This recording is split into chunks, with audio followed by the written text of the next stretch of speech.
목요 성경 공부반 수강생 여러분, 한 주간도 평안하셨습니까?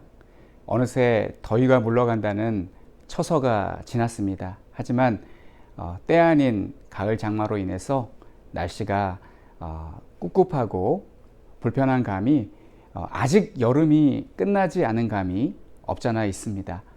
환절기에 건강 유의하시기를 바라며 오늘은 그리스도인의 생활 지침 제1과 그리스도 안의 생활, 제2과 하나님의 말씀에 의한 생활, 제3과 하나님의 성령에 의한 생활, 제4과 믿음에 의한 생활, 제5과 사랑에 의한 생활, 제6과 그리스도인의 교제하는 생활에 이어서 제7과 증인으로서의 생활에 대해서 배워보도록 하겠습니다.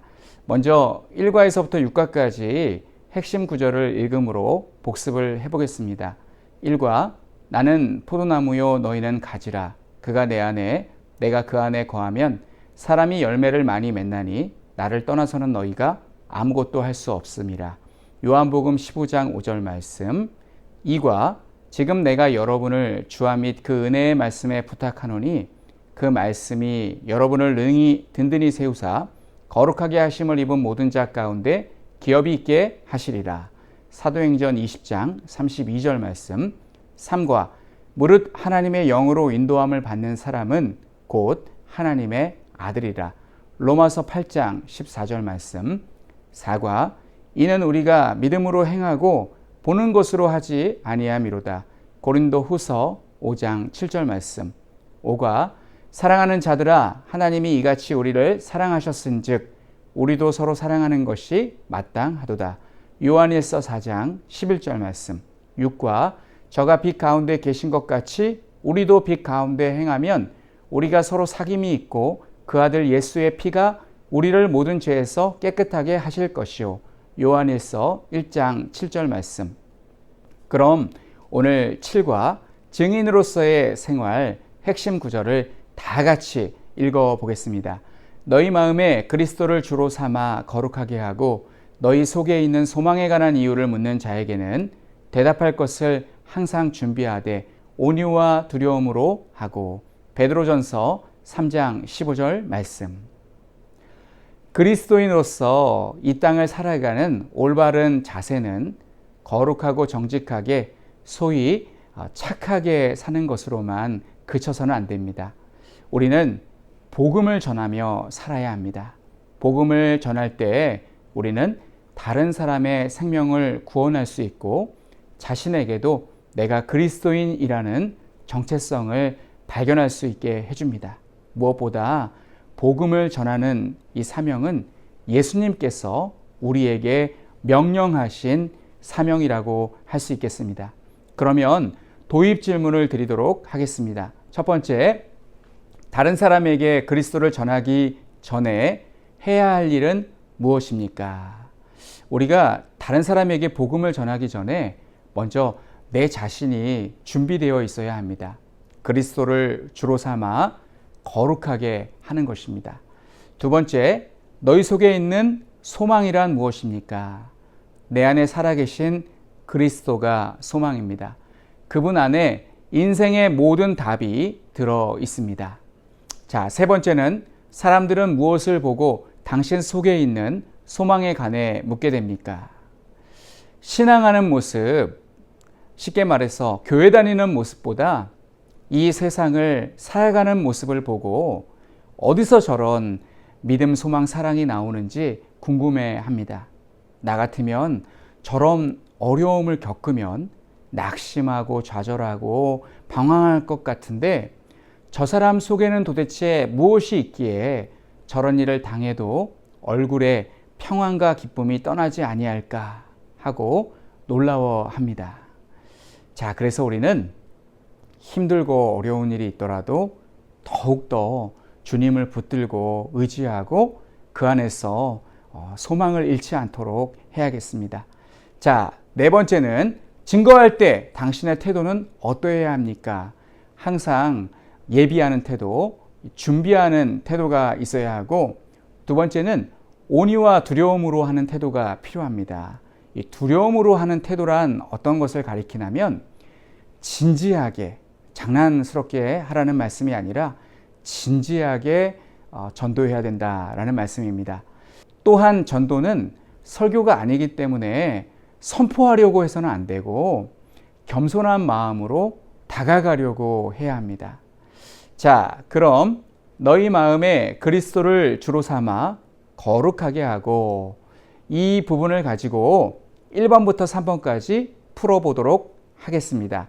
1번 문제, 다른 사람들을 그리스도께 인도하기 전에 당신은 무엇을 해야 합니까? 마태복음 4장 19절 말씀.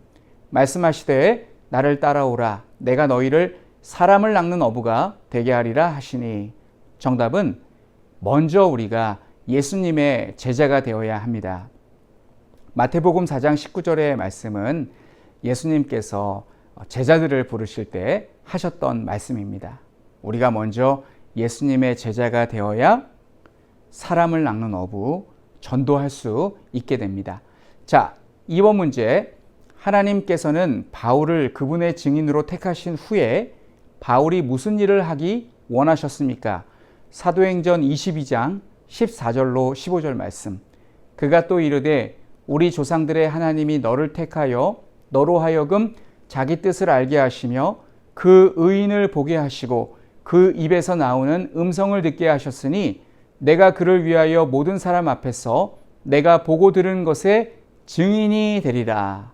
정답은 보고 들은 것의 증인이 되기를 원하셨습니다. 증인이란 법정에서 자기가 보고 들은 것을 사실대로 말하는 사람입니다. 하나님은 우리에게도 증인의 사명을 맡기셨습니다. 증인은 변호사가 아닙니다. 그래서 우리는 복음을 전할 때 변호하려고 해서는 안 됩니다. 내가 체험한 것을 있는 그대로 말하기만 하면 됩니다. 그렇게 생각한다면 전도는 어려운 것이 아니라 쉬운 것입니다. 자, 3번 문제. 사람은 어떻게 그리스도께서 자신의 생애 주님이 되심을 인정하게 됩니까? 로마서 12장 1절 말씀. 그러므로 형제들아 내가 하나님의 모든 자비하심으로 너희를 권하노니 너희 몸을 하나님이 기뻐하시는 거룩한 산 제물로 드리라. 이는 너희가 드릴 영적 예배니라. 우리는 그리스도가 자신의 삶의 주인이 되심을 헌신을 통해 인정하게 됩니다.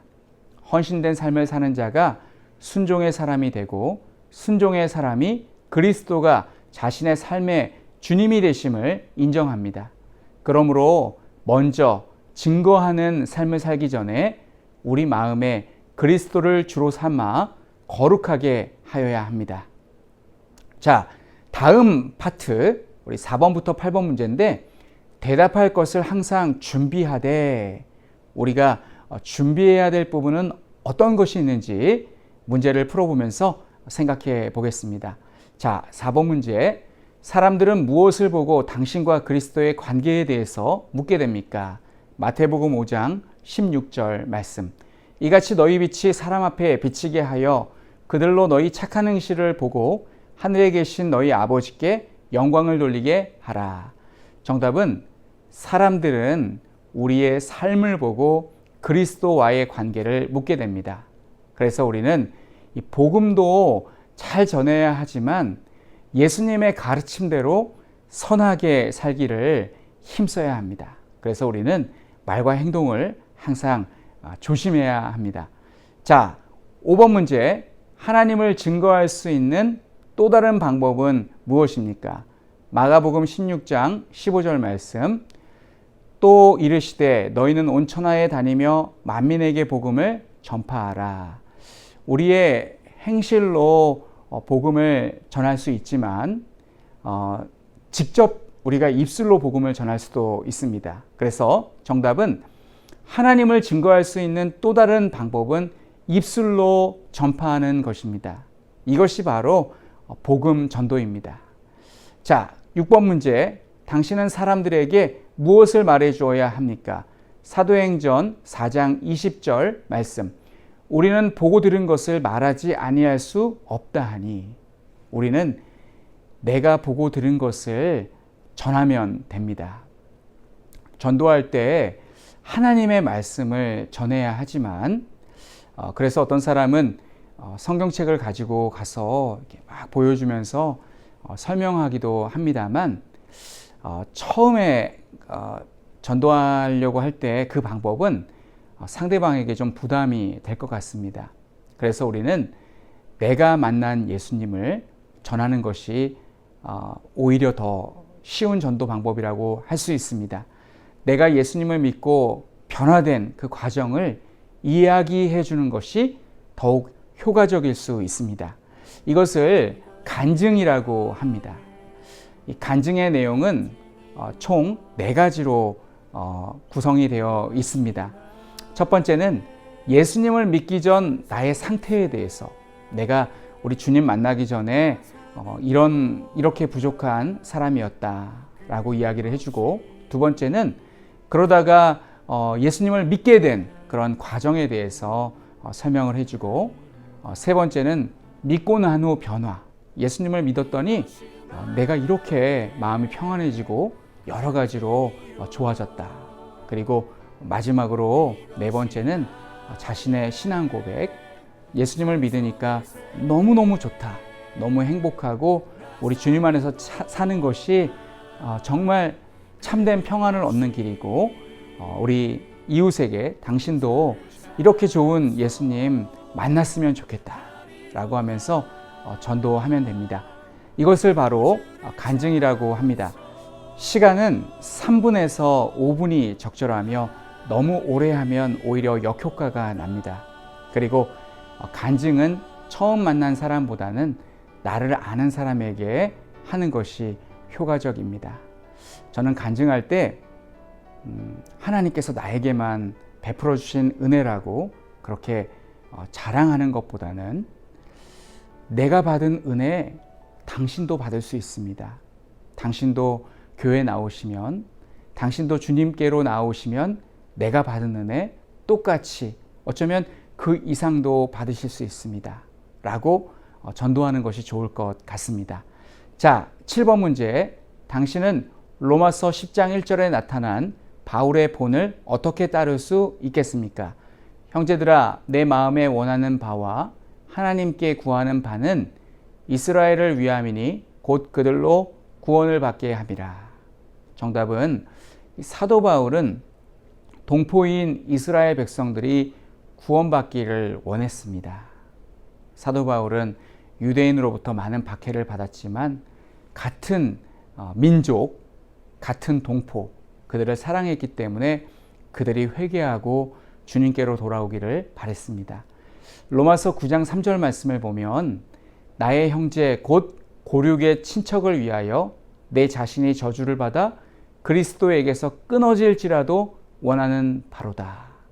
사도 바울은 이스라엘 백성이 구원받는 조건으로 자기가 그리스도에게서 끊어질지라도 원하는 바다라고 하였습니다. 이보다 더 동포에 대한 사랑이 간절할 수는 없을 것입니다. 8번 문제.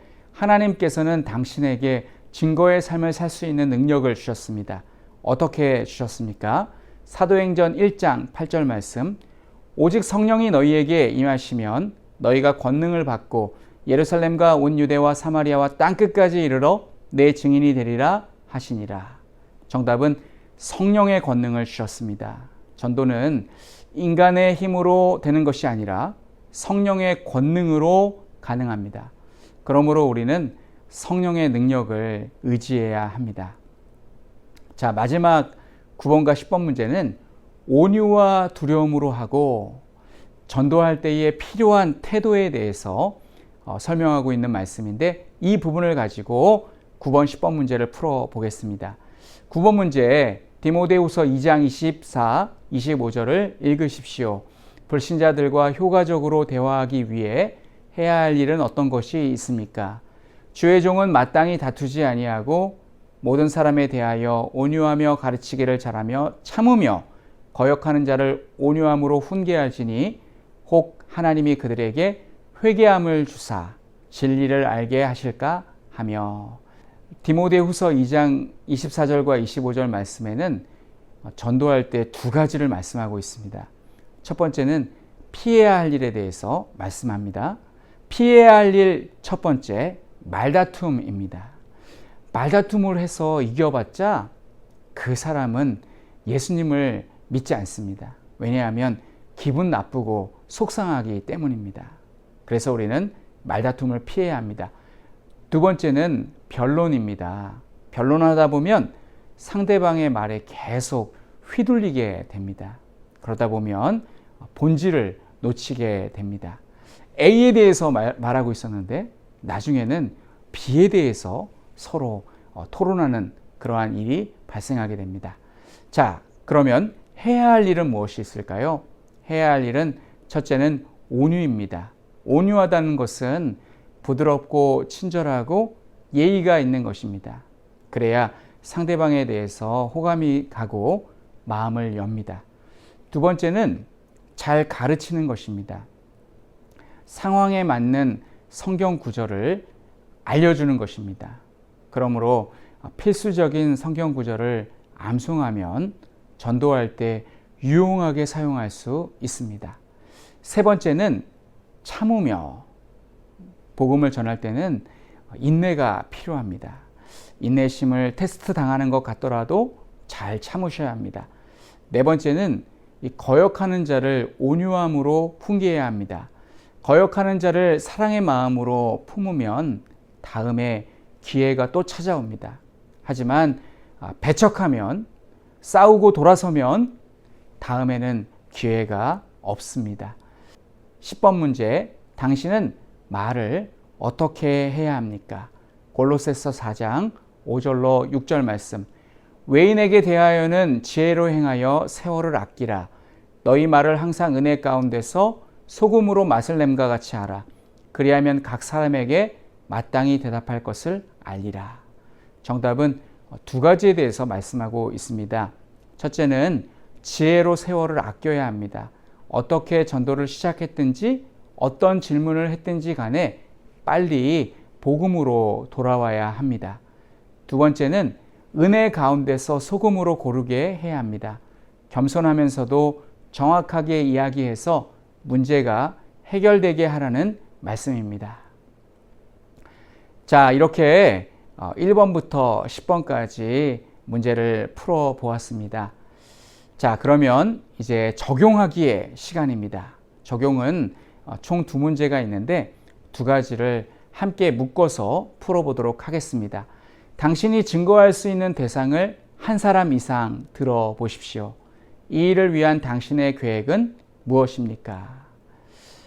평소 잘 지냈던 사람에게 괜히 복음을 전했다가 그 사람이 나에 대하여 이상하게 생각하거나 거부감을 갖기 시작하면 어떡하나 라는 생각이 들 수도 있습니다. 내가 복음을 이웃에게 전하면 그 이웃이 나를 광신자로 오해하고 멀리하면 어떡하나 싶은 두려운 마음이 우리 안에 있습니다. 그러나 요한복음 4장 24절에서 하나님은 영이시니 예배하는 자가 영과 진리로 예배할지니라 라고 말씀하셨듯이 성령 하나님은 진리와 함께 일하십니다. 우리 교회는 대한예수교 장로회 합동교단에 속한 교회로 건전하고 건강한 교회입니다. 그래서 우리가 교회에서 예배 시간에 목사님으로부터 듣고 배운 것은 다 진리의 말씀입니다. 그동안 친하게 지냈지만 사이가 안 좋아질 것을 염려해서 복음 전하기를 망설이고 있었던 사람이 있다면, 그런 이웃이 있다면 용기를 내어서 복음을 전해보시기 바랍니다. 억지로 교회 나오도록 강요하지 마시고 당신을 위해 예수님께서 십자가에서 죽으신 것을 알려드리고 예수님은 당신께서 하나님께로 돌아오기를 원하신다고 말씀해 보시기 바랍니다. 혹시 압니까? 나의 이웃이 나와 더 친해지고 싶고 또 나를 따라서, 성도님을 따라서 교회 가고 싶은데 왜 나한테 교회 가자는 얘기를 안 하지? 라고 생각하고 있는지도 모릅니다. 한번 이야기했을 때 바로 가면 좀 없어 보이니까 몇 번 튕기다가 못 이긴 척 나가야지 라고 생각하고 있는지도 모릅니다. 그래서 우리는 한 번 이야기했는데 상대방이 반응이 없거나 거절한다고 해서 포기하면 안 되고 계속 권면하고 또 인도해야 될 줄로 믿습니다. 우리 교회에도 열심히 전도하여 여러분을 교회로 인도하신 권사님이 계십니다. 고기 맛도 먹어본 사람이 안다는 말처럼 전도도 그 열매를 맛본 사람이 열심히 전도하는 것 같습니다. 성도님들도 나와 관계를 맺고 있는 사람들 중에 아직 예수님을 믿지 않고 있는 사람이 있다면 전도하실 수 있기를 바랍니다. 우리 주변의 전도 대상자는 다음과 같습니다. 첫 번째는 무신론자입니다. 하나님이 어딨어? 내가 나를 믿지 누구를 믿어? 라고 말하는 사람, 그 사람은 꼭 우리가 하나님께로 인도해야 할 전도 대상자입니다. 두 번째는 타 종교인도 전도 대상자입니다. 예를 들면 불교신자 그 사람이 종교를 가지고 있다 하더라도 불교를 통해서는 구원을 받을 수 없으니 그 사람도 우리의 전도 대상자입니다. 세 번째는 천주교 다니는 사람, 천주교는 성경도 읽고 예수님도 믿지만 전도 대상자가 맞습니다. 왜냐하면 천주교 신자 중에 잘못된 신앙을 갖고 있는 사람이 많이 있기 때문에 그렇습니다. 네 번째, 다른 교회 다니는 사람은 전도 대상자가 아닙니다. 교파와 교단이 다르더라도 건전한 교회를 다니고 있으면 믿는 사람이 맞습니다. 꼭 우리 교회로 데리고 오는 것을 전도라고 생각해서도 안 됩니다. 혹시 거리상 너무 먼 곳에 사는 분이라면 가까운 교회를 소개해 주는 것도 좋은 전도입니다. 마지막으로 다섯 번째, 이단은 전도 대상자가 아닙니다. 죄송합니다만 이단은 한두 번 훈계한 후에 멀리하는 것이 좋습니다. 사탄에게 붙잡힌 자로 이단에 한번 미혹된 사람은 교회에 옮기는 것이, 이단에서 나오는 것이 생각보다 어렵습니다. 상당히 많은 시간이 걸립니다. 자, 이렇게 우리가 전도해야 될 사람, 우리가 전도해서는 안 되는 사람에 대해서 간략하게 설명을 드렸습니다. 자, 이렇게 강의를 성경 공부를 마치려고 합니다. 작년에 제가 그리스도를 본받아 라는 책이 몇 권 있어서 성도님들에게 선물을 드리려고 했었는데 그때 한 분만 요청하셔서 그분에게 드렸습니다. 그때는 공짜로 얻은 책을 나눈 것이었지만 이번에 성도님들에게 선물하고 싶은 책은 제 값을 주고 산 책입니다. 바로 이 책입니다. 이 책은 신간이고 지금 기독교 에세이 부분 판매 1위입니다. 가을은 차 한잔 하시면서 시를 음미하기에 좋은 계절입니다. 제가 저자 목사님을 알고 있어서 그분을 기쁘게 해드리려고 10권을 구입하여 현재 3권을 선물하고 7권이 남았습니다. 성도님들 중에 받기를 원하시는 분은 저에게 오셔서 달라고 하십시오. 저에게 오시는 분은 모교 성경공부반 수강생으로 알고 기쁜 마음으로 선물을 드리겠습니다. 자, 다음 주 강의 소개입니다. 다음 주 말씀 공부 주제는 그리스도인의 생활지침 제8과 후히 드리는 생활에 대해서 공부하도록 하겠습니다. 지금까지 함께 공부해 주셔서 감사합니다.